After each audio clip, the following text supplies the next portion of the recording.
Na-rescue ng National Bureau of Investigation ang 3 Pinoy na dinala sa Cambodia at pinagtrabaho bilang mga scammer doon.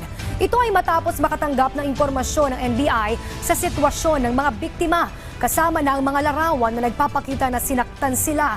Ayon sa NBI, nakakakita ang mga biktima ng online post na nag-aalok ng trabaho bilang customer service representative sa Thailand, kung saan ang alok na sahod ay nasa $1,000.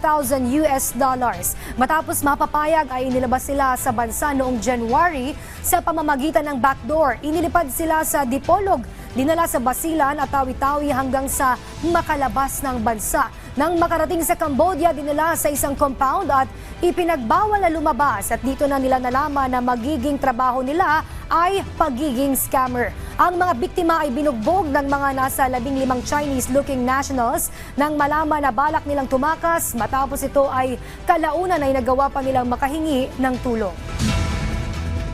Agad kami sa IACAT, Interagency Council Against Trafficking, sa BI natin, Bureau of Immigration, at sa Interpol kung paano sila matutulungan. Nagkaroon kami ng meeting, inatasan ko si Attorney Malikad at si Attorney Ivan Samson na makipag-coordinate dito sa mga agencies na ito. So after the coordination, we all agreed na padala ako ng 4 na ahente sa Cambodia to immediately assist the 3